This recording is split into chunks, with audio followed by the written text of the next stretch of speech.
안녕하세요. 저녁에 책 읽어주는 그림 그리는 노 작가입니다.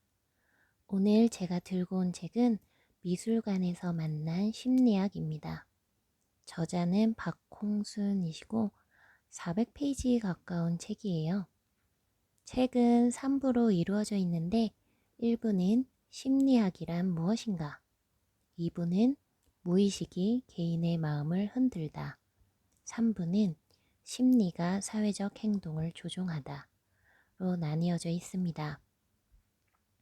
처음 책머리를 읽었을 때는 매우 쉽게 술술 읽을 수 있게 쓴 책인가 보다 하고 들었는데요. 읽다 보니 막상 심리학과 철학, 미학을 넘나들면서 쓰여져 있어서 내용이 다양하게 많은 책이었어요. 그래서 저는 오히려 읽으면서 점차 더 흥미로워진 책인 것 같습니다. 심리학 책들이 읽다 보면 간혹 너는 이런 사람이니까 앞으로 이렇게 살려면 이렇게 해야 해. 아니면 너의 마음은 지금 이것이 문제니까 이 문제를 파악하고 행동해. 라는 식으로 어떻게 보면 자기 계발서 같은 느낌으로 쓰여진 것이 많잖아요. 그랬던 터라 인문학적 내용이 풍부하게 담긴 이 책이 저한테는 오히려 흥미를 끈 것 같아요. 내용이 좀 있다 보니까 이 책 또한 좀 나눠서 오늘은 일부만 이야기해보려 합니다. 책은 일단 전체적으로 무의식에 대한 베이스를 가지고 있어요. 사실 현대 심리학에 프로이트와 융, 아들러가 주축이다 보니 무의식을 배제하고는 생각할 수가 없죠. 1부의 제목이 심리학이란 무엇인가 라고 되어 있어서 역사적인 부분이 나오거나 나열 형식으로 전달할 것이라 오해될 수 있는데 책 자체는 그렇지 않습니다. 심리학과 무의식의 관계에 관한 이야기가 많이 나오고요. 이를 설명하기 위해 많은 그림과 문학이 이용됩니다. 그중 카프카가 쓴 변신이란 책을 인용한 부분이 있는데 많은 분들이 이 변신이란 책은 읽으셨을 테지만 저에게 변신의 도입부는 봐도 참 인상적이라서 한번 읽어보도록 하겠습니다. 그는 갑옷처럼 딱딱한 등을 대고 벌렁 누워 있었다. 고개를 쳐들고 보니 껍데기에 활 모양으로 불룩한 갈색 무늬가 보였다. 다른 부분에 비해 비참할 정도로 가는 수많은 다리가 그의 눈앞에서 불안스럽게 꿈틀거리고 있었다. 한참 동안 몸을 뒤척이다가 언뜻 자명종 시계를 쳐다보고 소스라치게 놀란다. 시계가 벌써 6시 30분을 가리키고 있기 때문이다. 어머니 누이 아버지도 걱정이 되어 밖에서 소리를 질러 그를 깨우기 시작한다. 걱정하지 말라고 대답했으나 그의 음성도 벌레 소리로 이상하게 변한 상태다. 침대에서 일어나려고 갖은 애를 쓰는 사이에 직장 상사인 지배인이 찾아온다. 그는 필사적으로 방바닥에 몸을 던져 문 쪽으로 기어 입에 열쇠를 물고 가까스로 몸을 세우고는 간신히 문을 열고 나간다. 그의 기대와는 달리 상사는 벌레로 변한 모습을 보고 기겁한 채 도망가고 가족마저도 흉측한 모습에 두려워한다. 이런 내용인데요. 저자는 이 이야기를 통해서 무의식을 설명하고자 합니다. 변신에서의 주인공인 그레고르가 이날 아침 벌레로 변신하기 전에도 어떻게 보면 사실상은 무의식 속에서는 이미 벌레와 다를 바 없는 상태에 있었다는 것이죠. 가족의 생계가 전적으로 그레고르에게 달려 있었기에 인간 이하의 생활, 동물이나 다름없는 일상을 보내야 했어요. 개인의 자유로운 선택도 없는 의무만 지배하는 상태, 즉 그의 많고 갸냘픈 다리를 통해 반복되는 너무나 많은 책임을 지고 있는 처지는 오직 먹이를 구하는 일만이 허용된 벌레나 다름없다는 것이며 이렇게 변한 짐승과 다를 바 없는 자신의 모습에 대한 무의식적 환멸로 보여주고 있습니다. 그럼에도 불구하고 의무만 가득했던 그레고르는 감금당하고 폭력적 대응을 감수하다가 상처를 입고 죽어갑니다. 여러분들의 생활은 어떠신가요? 반복되고 짐이 지어져 있는 것 같은 생각이 들어서 힘드신가요? 무의식 속에서 자신을 하찮은 존재로 생각되어지고 있다면 무의식과 의식이 벌레로 변하는 것처럼 치부하기 이전에 긍정적인 방향의 사고를 계속하는 쪽으로 나아가야 인간으로서의 끈을 놓지 않는 방법이라고 문득 생각이 들면서 나는 어떻지? 라고 되돌아보게 되었습니다.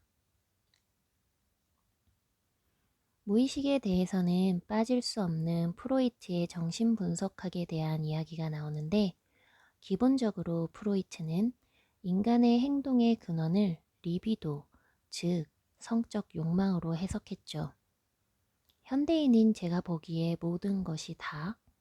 라고 반문하게 되는데 당시에는 무의식에 대한 이야기만으로만도 좀 대단했던 것 같아요. 프로이트가 말하기로는 무의식의 근원에는 쾌와 불쾌 감정을 통해 만들어진 기억 조직과 이를 가능케 한 감각이 받아들인 신체적 정보 상태 그대로의 지각 조직이 있다고 합니다. 여기서 무의식을 확인할 수 있는 우리의 꿈을 퇴행이라고 합니다. 꿈의 해석에서 인용해 놓은 구절이 있어서 읽어보겠습니다. 퇴행적 사고 변화에서 억압되었거나 무의식적이고 대부분 유아기에서 비롯된 기억의 영향을 간과하지 말아야 한다. 그러한 기억은 자신과 결합되어 있으며 검열 때문에 표현이 제한된 사고를 묘사 형식으로 퇴행에 끌어들인다. 기억 자체는 이러한 묘사 형식 속에 심리적으로 존재한다. 이에 대해 저자가 쓴 부분도 이해를 위해 읽어볼게요. 이를 의식이 전의식, 무의식, 기억 조직들, 지각 조직의 4단계를 거쳐 역행하는 퇴행은 무의식이 점차 근원적 요소로 나아가서는 감각적 재료로 해체되는 과정을 말한다. 전의식에서 무의식으로 가는 동안 무의식의 검열이라는 방어기제가 작동하기 때문에 왜곡된 방식으로 꿈이 만들어진다.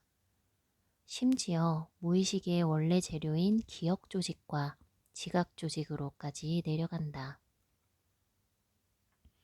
이러한 이야기를 하면서 살바도르 달리의 기억의 고집에 대해서 설명을 해줍니다. 그리고 다시 쉽게 풀이를 해주는데요. 꿈을 꾸거나 무의식으로 다가서는 일은 아득한 과거 상황으로 돌아가는 일종의 퇴행이고 어린 시절과 이를 지배했던 충동과 당시 사용했던 표현 방식의 재생이다. 기억 조직과 지각 조직으로까지 들어간다는 점에서 아주 오래전으로 거슬러 올라가는 작업이다. 라고 합니다. 원래는 프로이트의 제자였지만 아까 일전에 얘기 드린 것처럼 제가 이해하지 못하는 것처럼 성적 욕구에 대해 너무 치중되어 있는 프로이트를 이해하지 못하여 결국 결별하고 개인 심리학을 창설한 아들러에 대한 이야기도 나오는데요. 그중 부분을 읽어볼게요.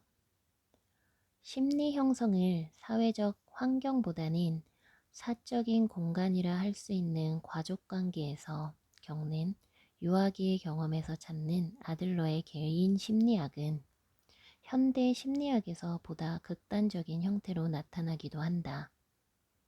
철저하게 개인의 의지에서 찾거나 개인의 유전적인 특징에서 찾는 경향이 강화된다. 즉, 환경은 외부적인 조건일 뿐이고 개인의 판단과 행위를 결정하는 것은 이러한 외부적 조건이 아닌 개인의 의지로서 이 의지가 환경을 만든다고 이야기하고 있습니다. 이 주장을 행복한 이기주의자의 저자이며 심리학자인 웨인 다이어는 감정은 단지 자연적으로 발생하는 정서가 아니다.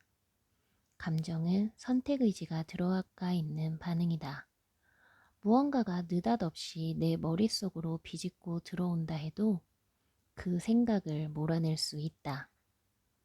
우리는 정신세계를 통제할 수 있다. 라며 이 이야기를 뒷받침하고 있습니다. 저는 프로이트처럼 과거의 경험으로 지금의 행동이 결정된다는 이론보다는 의지로서 나의 미래를 개척할 수 있다는 아들러의 심리학에 한 표를 들어주고 싶었어요. 여러분은 어떠신가요? 아들러는 프로이트와의 차이를 말하고 있는데 그 부분을 마지막으로 읽어보겠습니다. 아들러는 프로이트가 꿈과 현실 사이에 너무 큰 간극을 둔다고 지적한다. 꿈과 낮의 차이점은 절대적인 게 아니다.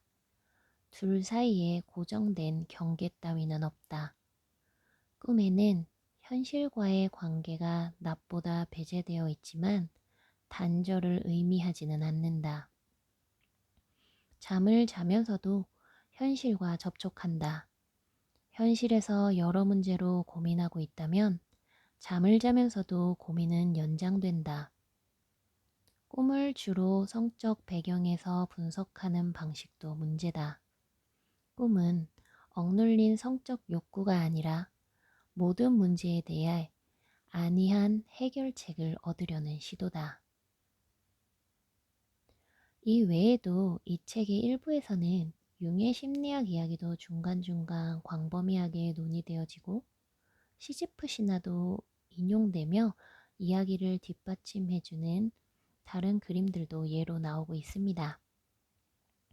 그림에 있어서는 도판에 나온 그림들이 그림 자체가 너무 설명적이다 보니 설명에서 언급하고 있는 다른 그림들로 대체되면 더 좋았겠다 라는 생각을 개인적으로 하긴 했어요. 다음 주에는 이어서 이 책에 대한 그 다음 부분을 이야기해 볼게요. 오늘은 여기까지. 다음에 또 만나요.